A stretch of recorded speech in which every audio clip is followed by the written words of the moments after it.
I think that our little piece of heaven has been found.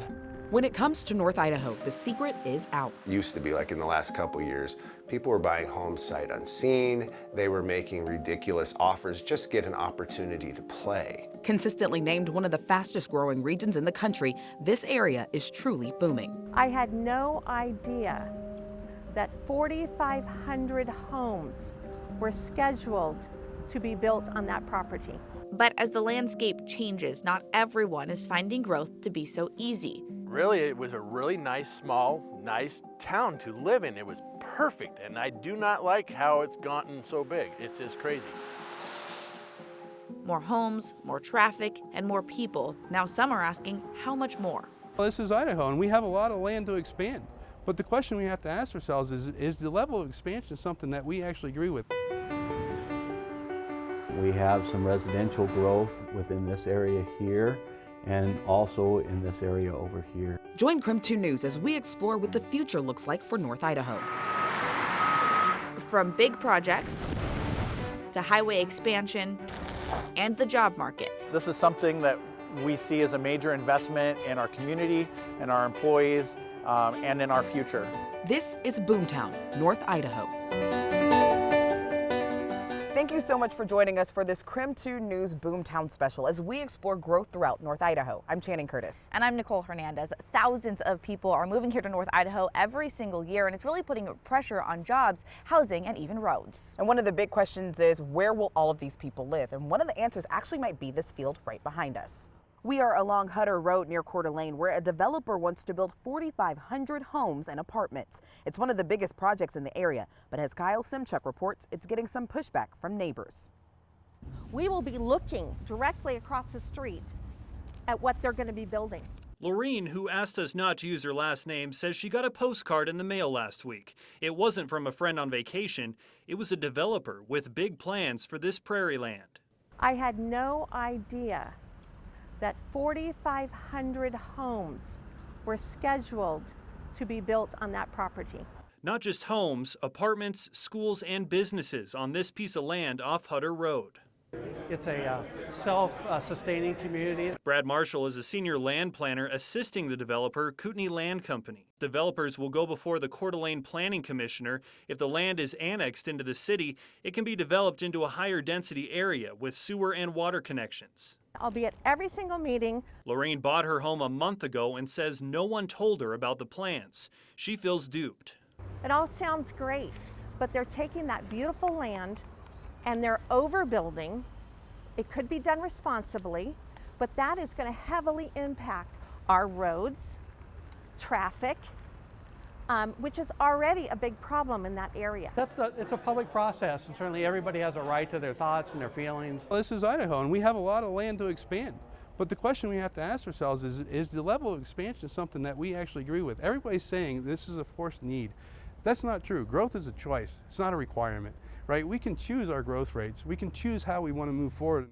Now, if everything gets approved, construction could start here in about 2 years, but the entire project could take 20 to 30 years to complete.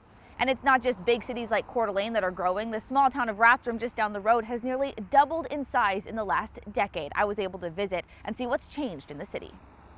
The people of Rathdrum love their small city. We like it. Yeah, I like the town a lot. But change is spreading across the area. Growth is hard, you know, when you're in a small town. Mary LITTRELL knows from experience. We came from Monroe, Washington. A city she left because it got too big. We were just trying to find some moral values that we agreed with in a small town. So she landed on Rathdrum. We moved in November. Like many of her neighbors in Rathdrum's new developments, moving for that small town feel, but moving into a city that's changing quickly. It wasn't bad through the winter, but now it's getting a little loud, but it's doable. In the 2010 census, 6,800 people lived in Rathdrum. Now the city administrator says they've reached over 10,000. We have some residential growth within this area here and also in this area over here. The city is just planning ahead to stay on top of the growth. The goal is to create a self-sustaining city. You can work here, you can live here, and you can play here. Back in 2018, Rathdrum added a new water well, an upgraded wastewater system, and started an urban renewal district to bring in new jobs. Because of that, KOOTENAI Electric Co-op has chosen some property in Rathdrum. Now, Rathdrum is breaking ground on 160 acres of even more industrial land. We've got businesses that want to expand but don't have anywhere to expand to, so that'll provide those services for them. Plus, Highway 41 is expanding from 2 to 4 lanes, and new housing developments are popping up in every corner. But as this wave of newcomers settles in, Mary's hoping the change starts to slow down. Yeah, we're hoping. So it was an interesting paradox that we noticed when we were in Rathdrum. We talked to a bunch of neighbors and newcomers in the area. Overwhelmingly, people moved there for that small town feel. But of course, as people move there, the city continues to grow. Now, all of this new development actually comes at a really interesting time for the North Idaho housing market. Now, after years of growth, Janelle Finch explains how the market is now starting to shift. Used to be, like in the last couple years, people were buying homes sight unseen. They were making ridiculous offers, just get an opportunity to play. But now, buyers have more options when it comes to finding their perfect home. Real estate agents are watching the Idaho housing market become more normal. As far as more normal, I would say that buyers have more opportunity. They're still competing. They still have to be strong. But they have opportunities. Buyers can be more selective, which means increased competition now for sellers. You know, it was a hot commodity the last couple years, but now they are competing with other sellers. Washington says sellers don't need to jump at the first offer they get, but be realistic when entering the market as it continues to change. We tell them now that things have cooled. It's not alarming. But we should price the properties appropriately rather than reaching for a big number.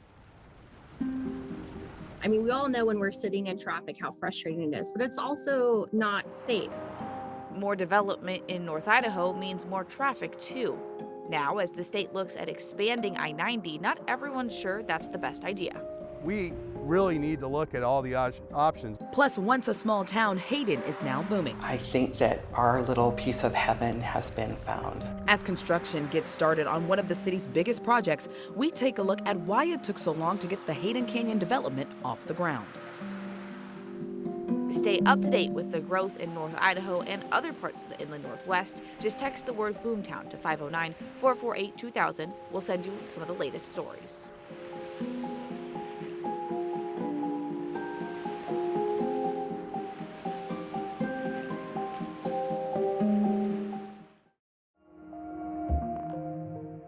Welcome back to our KREM 2 News North Idaho Boomtown special. You might be able to hear it behind us. There is a lot of construction going on in North Idaho right now. We've been talking a lot lately about new developments coming to the area. One that's been on the planning docket for a long time is finally getting underway over in Hayden. That's right. So Hayden Canyon could bring about 1,500 new homes to the area. And as Cody Proctor explains, it's been a project that's a long time coming.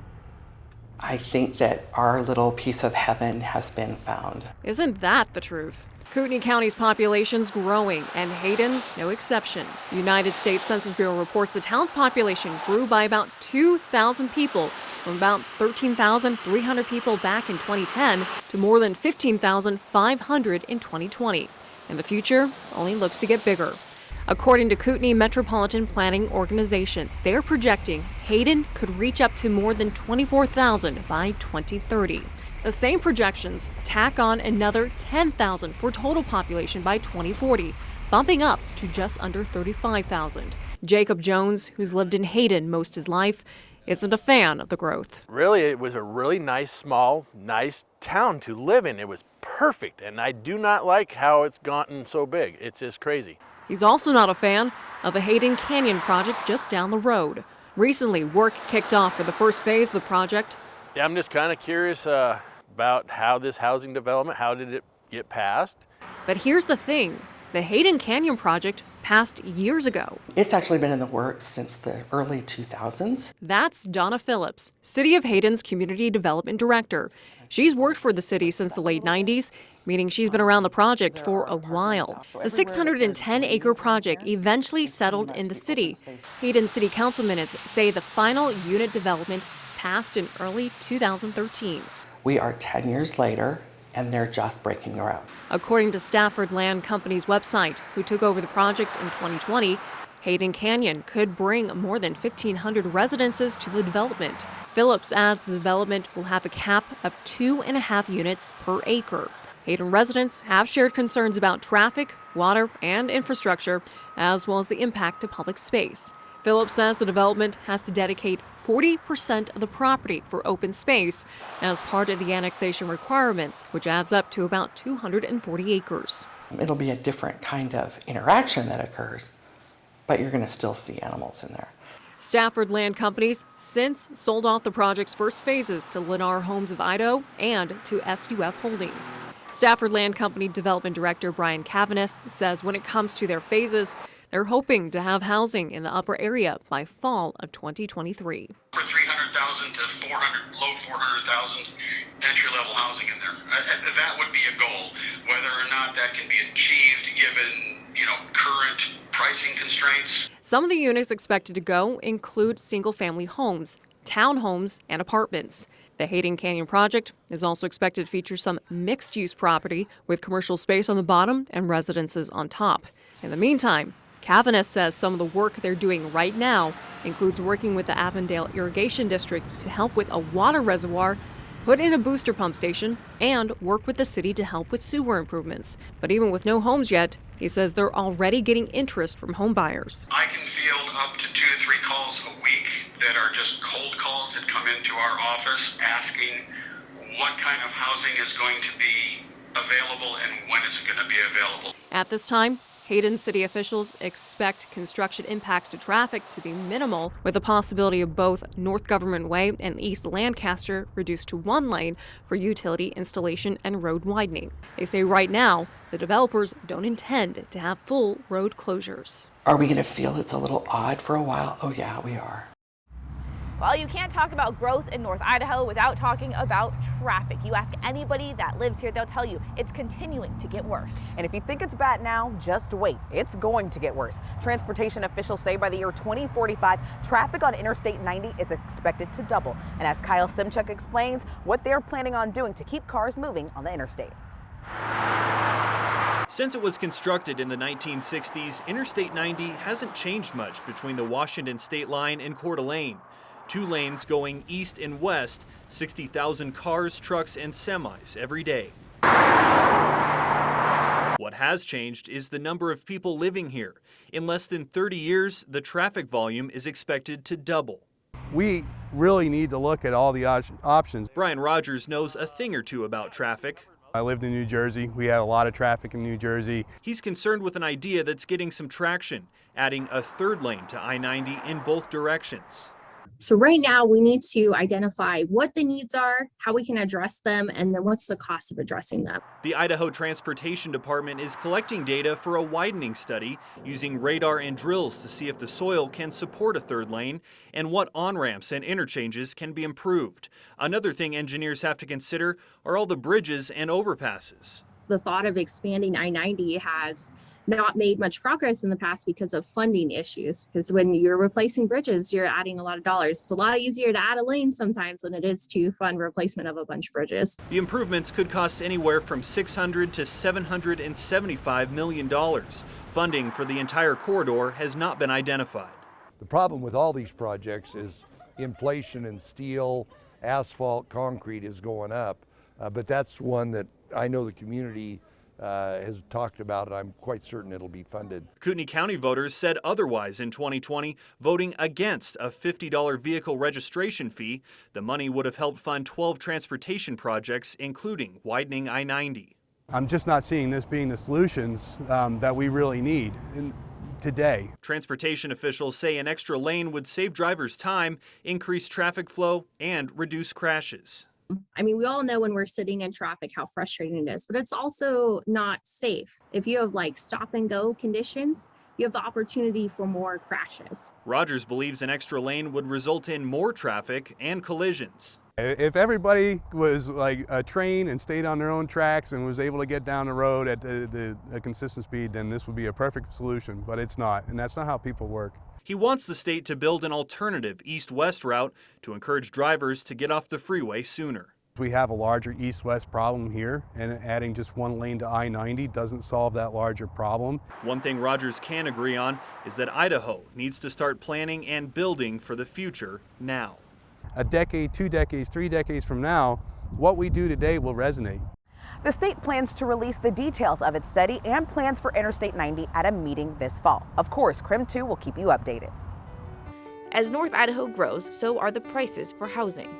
We have people who want to come work for us that can't because they can't find affordable housing. Now businesses are getting creative to keep employees on the payroll.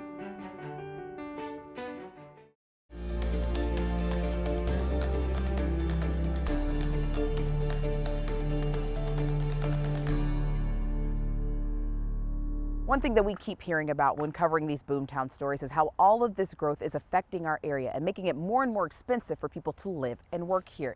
Now, SCHWEITZER thinks it's found a solution. Amanda Rowley shares how the resort plans to keep employees on the payroll.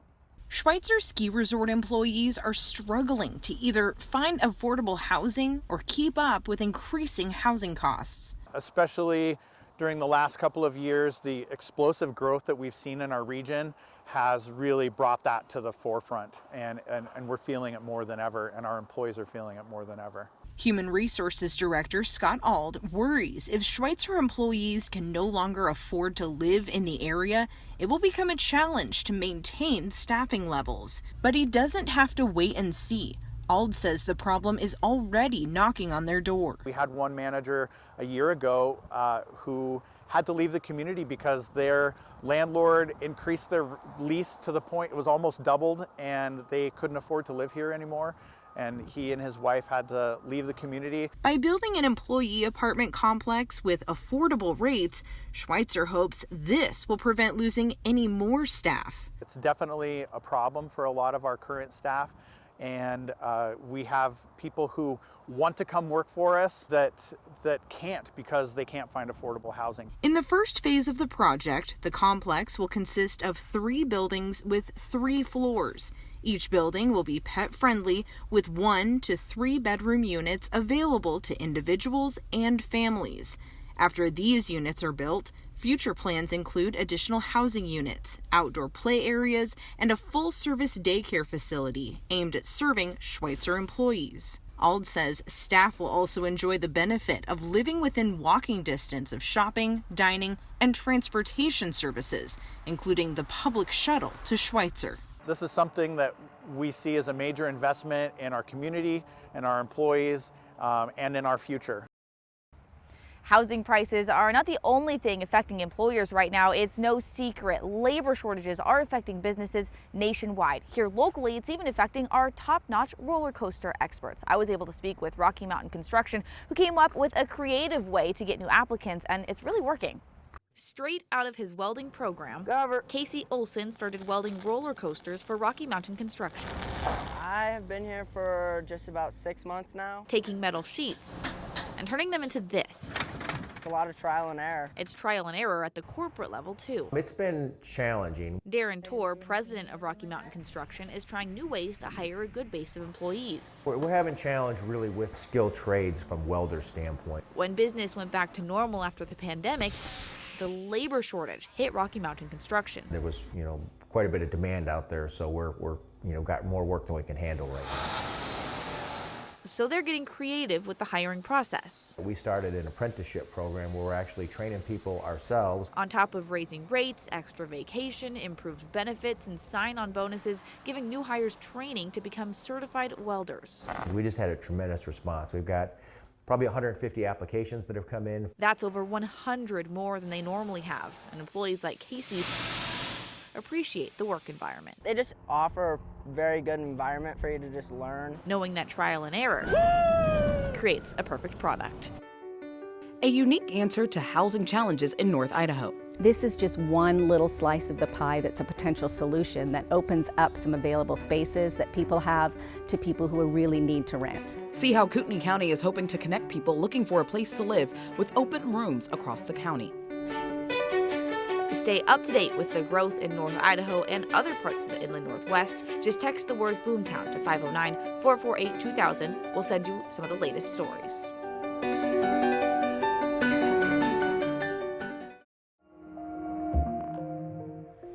Welcome back to this KREM 2 Boomtown special on growth in North Idaho. I'm Channing Curtis. And I'm Nicole Hernandez. Well, as prices continue to rise, people are looking for more affordable housing options. And one option is a new home sharing program happening here in Kootenai County. There's not enough housing supply in our region, meaning prices are getting more and more expensive, including in Kootenai County. Coeur d'Alene City Council member KIKI Miller is working on a new way to get housing to people that need it. It's been a very popular idea so far. It's called HOMESHARING. It will be a database full of people who either have space in their homes or people looking for a place to live. Just two people who aren't related coming together, we profile them, match them up, and then put them in a situation that's beneficial to both. A safer, more foolproof way to find a sort of roommate. What's been proven nationally is that going through the vetting process and matching people up, you tend to have more successful long-term relationships. There are several HomeShare programs just like this on the west side in Washington and across the entire country, but it's the first for the state of Idaho. This is just one little slice of the pie that's a potential solution that opens up some available spaces that people have to people who really need to rent. A potential solution for a ton of different people. Empty nesters, snowbird people, just singles who might need a little extra money, college students looking for a home, somebody who's a seasonal worker, a traveling nurse. The program is doing a bit of a slow launch. They're planning on making their first matches this summer. Thanks so much for joining us for this KREM 2 News Boomtown special on growth in North Idaho. Now, for the latest Boomtown stories, you can text the word Boomtown to the number 509-448-2000, and we'll send the very latest information right to your phone. And stay with us right here on KREM 2 News for the latest updates and Boomtown coverage.